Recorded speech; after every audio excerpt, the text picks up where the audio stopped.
today I'm coming at a very later stage of the day.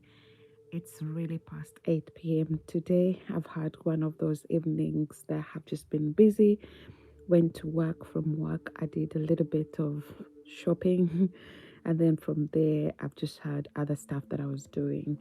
So we have been doing resetting, and as we're coming towards the end of February, we'll be bringing this to an end so that we can look at something else. But today I want to quickly, briefly look at mental reset.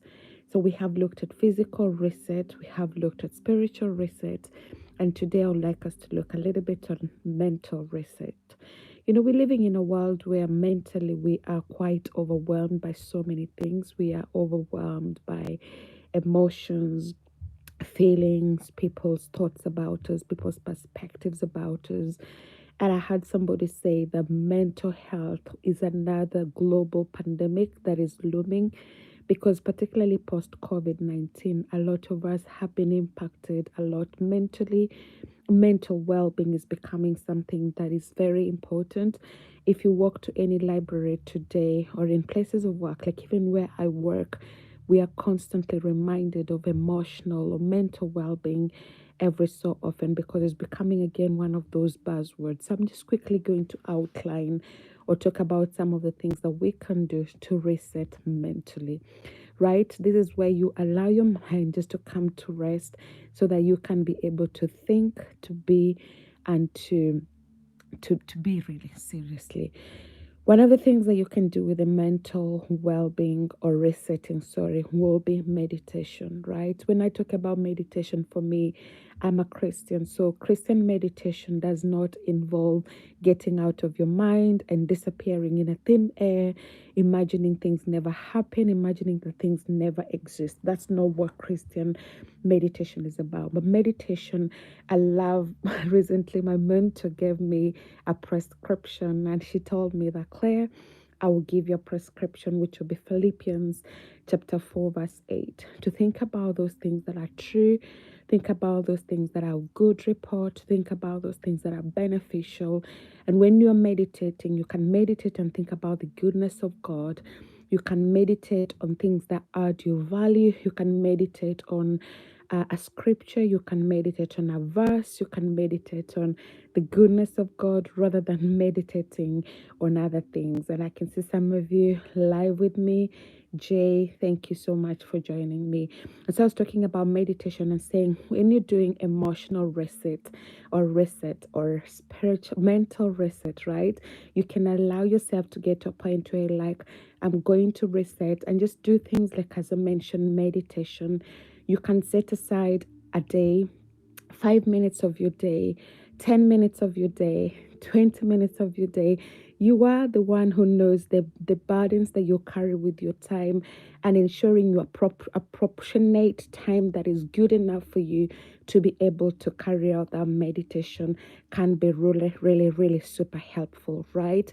And then the other thing that you can as well do is journaling. I've mentioned to you guys before, those of you who are new here, who may not know me, I'm really great, maybe not great, but I love journaling. I've been journaling for over 700 days, which means I've been journaling for over 2 years in a row.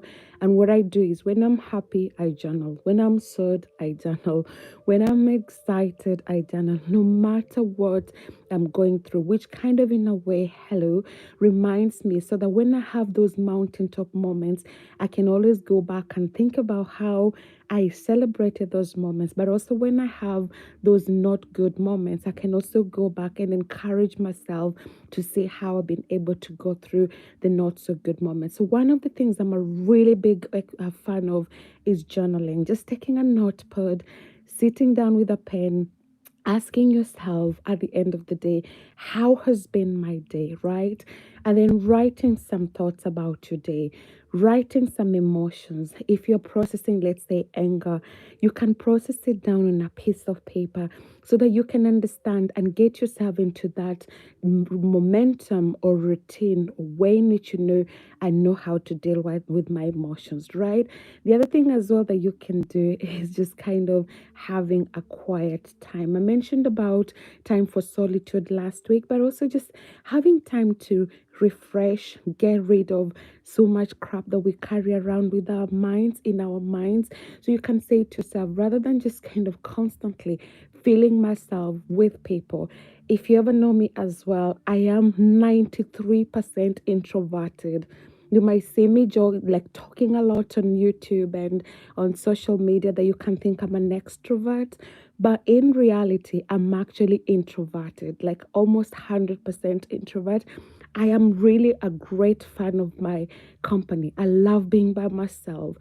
I can sit in a meeting or I can sit with a person and not say a word, even a single word, and I'll feel really good about it rather than talking. And sometimes I hide my being introverted by talking a lot. So when you see me talking, it doesn't mean that it's my comfort zone. I don't derive a lot of energy in speaking, in fact, in front of a camera, things like that. They really take me a lot of energy. It takes me a lot of strength to be able to do that. But because I understand myself, I understand my limits, I understand when I need to withdraw and just be with myself rather than be with people. So I can be able to recharge myself.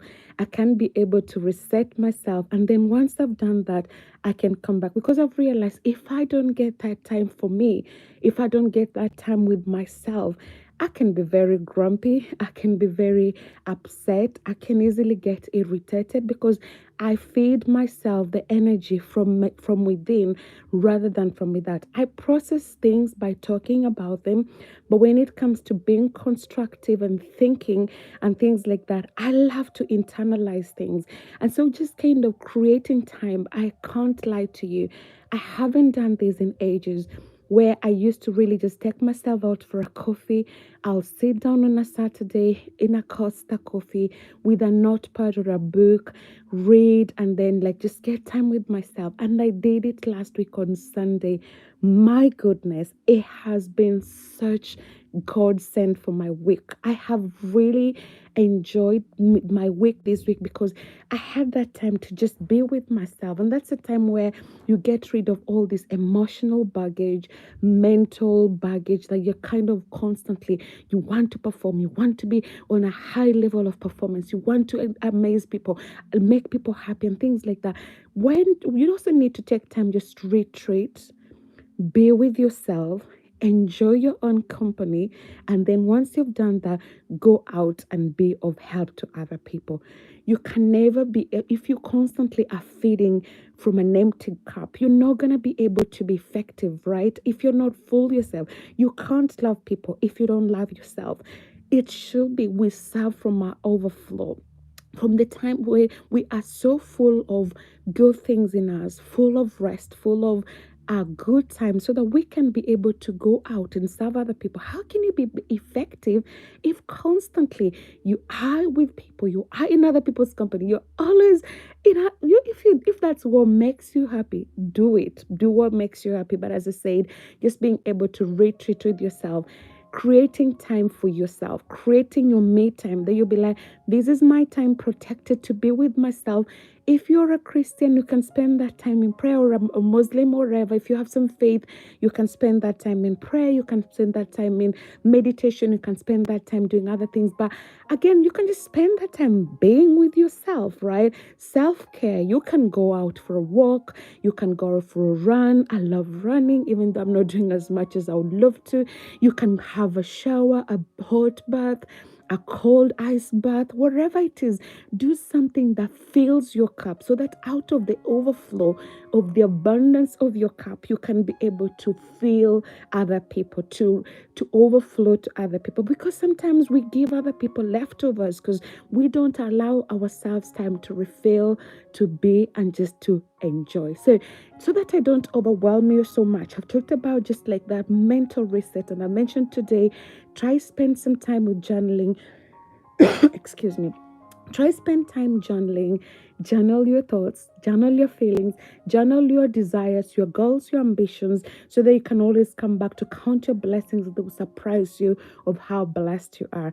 Number two, I've mentioned again things like meditation, but also spending time with yourself, so that you do things that fill you up, things that make you to be a better person, so that from that place of overflow, or abundance, you can be able to feel other people as well.